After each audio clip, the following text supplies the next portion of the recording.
Hello and welcome to Sterling Gamer with me, Sterling, and welcome to Minecraft Block by Block, an in-depth analysis of Minecraft from a game design perspective to see exactly what makes it so fun.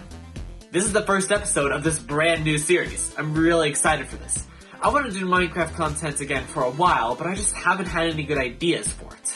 I've played Minecraft ever since I got that copy for Christmas 2014. I made my channel when I was 7, and my 4th ever video was Minecraft related, but neither of those early series got anywhere.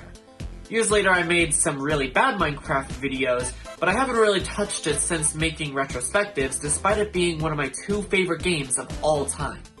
Since my channel is leaning into some game design content, I thought I could just do that, but with Minecraft. I don't know how long this series will be, whether it's 3 episodes or 300, I have unlimited content. To start off, what is basically a pilot episode without the playlist stating one more episode than the number, I thought I would get everyone up to speed and knowledgeable enough to understand the rest of the series. You saw the title, you saw the thumbnail, and today's topic is what is Minecraft? How would you answer that question to someone? What is Minecraft? On this very channel, I've described it as a voxel-based survival sandbox game, but that's very surface level. Technically, all of these ripoffs count within that description. So what makes Minecraft, the best-selling game of all time? I've heard responses that range from a more elaborate version of what I said to a digital realm where you could do anything. These are very good answers that describe the game well, but they don't help us understand exactly what it is. Maybe if we step back a bit and look at the bigger picture, we can start to understand the answer to this question. So let's rewind. Minecraft started as a series of experiments by Notch that ultimately became different features like building bases and mining in a blocky world. It was first given to the public in 2009, with more updates occurring throughout the year until what is known as Minecraft Classic was ready. At this point, it highly resembled what we now know as modern Minecraft, but obviously with a lot fewer features. Alphas, betas, and more all passed, with more and more core features being added consistently. Redstone was added in one of a series of weekly updates. The speed that this thing was developed at is astonishing, with its popularity increasing at the same rate. Ultimately, it was released and continued to get updates. It was bought by Microsoft in 2014, and has continued to release even on major platforms, and gets major updates to this day. The core gameplay is really simple. You move around a first-person world made of blocks with very traditional Doom-style controls. The world is randomly generated from a seed that is made out of a multitude of blocks, each with their own properties and functions. These blocks can be broken, collected, and placed back at will, but some require certain things to be collected, such as a pickaxe or magical enchantment. Many of those blocks can be turned into other items and blocks using a crafting system to create unique blocks that add even more features. There's no end goal or quest like most games. The most you get is having credits roll after beating an optional boss. You're free to do whatever you want in this massive world. You could build a cool castle, try bending the game to its limits, give yourself a handicap as a challenge, or do anything else imaginable. There are also other ways to play, such as with other people on servers, or with special programs that change or add features. Pretty much everything that I stated in that last paragraph could be made into its own video, so I hope you really start to understand the scope that I could make this series. For now, let's get back on hand. Now you know what Minecraft is, we can start discussing it. A phrase that I'm sure you've heard before if you watch really any game design YouTube is easy to learn but hard to master. When I hear that, my first thought is Super Mario Bros. Since that was a major design idea when making it, and that's where it got drilled into my head. After that, I often think of Minecraft. It is so accessible that toddlers and senior citizens could play, but complicated enough that hardcore gamers can dedicate their lives to it.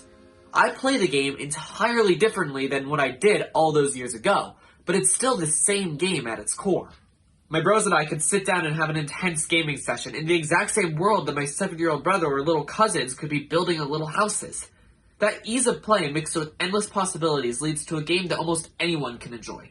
Scratch that, anyone can enjoy thanks to mods. If you don't like any of the millions of things that players have made in vanilla, you can always turn to mods and make the game truly anything. Are you a huge Pokemon fan and that's all you play? Pixelmon is for you. Are you a COD-fueled Mountain Dew-flavored gamer? Blockfront is calling your name. The engine is so versatile that when I say you can do anything, I truly mean it.